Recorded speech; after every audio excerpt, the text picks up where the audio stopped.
तो एक विजन लेकर समाज का काम करने वाले एक अच्छे साथी के तौर पे जलीस अहमद के रूप में वंचित बहुजन आघाड़ी को एक बड़ी ताकत औरंगाबाद शहर से मिली है, ऐसा हम मानते हैं। हम चाहते हैं कि जितने भी युवा नौजवान अपने कौम के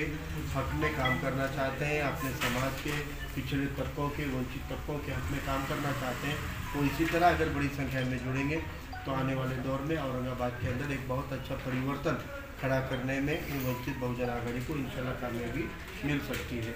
अभी एक उद्देश्य जो था जलीस अहमद साहब का कि इनकी जो प्रक्रिया है वंचित से जुड़ने की, इसलिए महत्वपूर्ण मानी जा सकती है कि ये अपने आप को एक सामाजिक क्षेत्र तक मर्यादित करके काम करते थे, लेकिन जब उनको राजनीतिक पार्टी से जुड़ने के लिए हमने कहा तो फिर उन्होंने पहले इस बात का एक स्टडी किया कि वंचित बहुजन आघाड़ी में मुसलमानों के राजनीतिक भवितव्य को लेकर क्या पॉलिसी है, क्या इसमें हमने क्यों आना चाहिए, और ये उनकी जो प्रक्रिया हुई है तो ये प्रक्रिया को चाहते हैं कि औरंगाबाद के बहुत सारे ढेर सारे लोगों में वो बात को लेकर जाए। इसलिए उन्होंने 26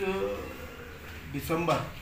2021 को मौलाना आज़ाद रिसर्च सेंटर में एक प्रोग्राम का इनेकाद किया है उनके सोशल ऑर्गेनाइजेशन की तरफ से। लेकिन उन्होंने टॉपिक ये रखा है कि मुसलमानों का राजनीतिक भवितव्य और वंचित की भूमिका, मुसलमानों का सियासी मुस्तकबिल और वंचित की पॉलिसी। तो एक बहुत अच्छा टॉपिक है। मुझे लगता है कि मुस्लिम एक बहुत बड़ा ऐसा मुल्क का तबका है जो वंचित है, जो महरूम तबका है, जो अपने नुमाइंदगी से भी महरूम है। पार्लियामेंट में, असेंबली में नुमाइंदगी नहीं है, इसलिए भी वो महरूम है, और ना नौकरियों में है, ना रोज़गार में है, ना बैंकों के लोन्स में है, और ना ही अच्छे तालीमी इदारों में है। तो फिर ऐसे वंचित घटक को अपनी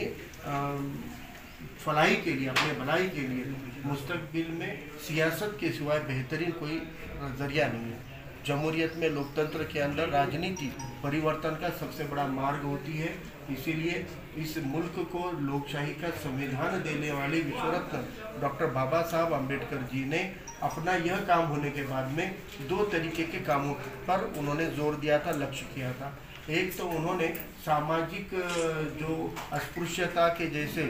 शोषण के सिस्टम के खिलाफ में उन्होंने एक विद्रोह के तौर पर, एक आंदोलन के तौर पर बौद्ध धम्म को अपनाने का एक बहुत बड़ा ऐतिहासिक फैसला लिया था। और दूसरी जगह सभी रिपब्लिकन फोर्सेस को, सभी डेमोक्रेटिक फोर्सेस को साथ में लेकर एक विशाल राजनीतिक विकल्प के लिए रिपब्लिकन पार्टी ऑफ इंडिया का थीम उन्होंने डेवलप किया था। इसका मतलब है कि इस देश के अंदर किसी भी तबके को अपनी पसमानदगी और गुलामी की व्यवस्था से उबरने के लिए सबसे बड़ा मार्ग राजनीतिक परिवर्तन ही हो सकता है। लोकशाही में राजनीति के माध्यम से हर समाज की अपनी एक बात सुनी जाएगी, कही जाएगी, विकास के मुद्दे कहे जाएंगे। तो ये एक बहुत अच्छा उपक्रम आप लोगों के माध्यम से मैं औरंगाबाद शहर के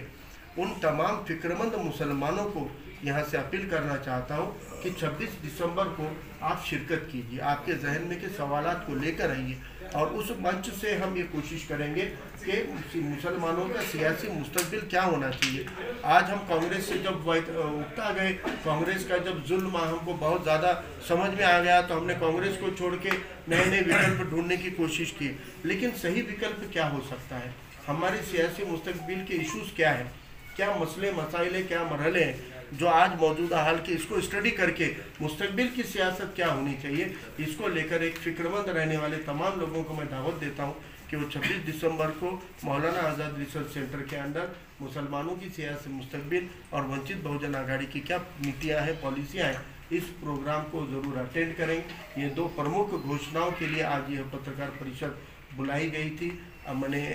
प्रारंभ में, इब्तिदा में आपको जो इनकन्वीनियंस हुई उसके लिए माजरत चाहिए, लेकिन फिर से एक बार आप लोगों को जो सुविधा हुई है,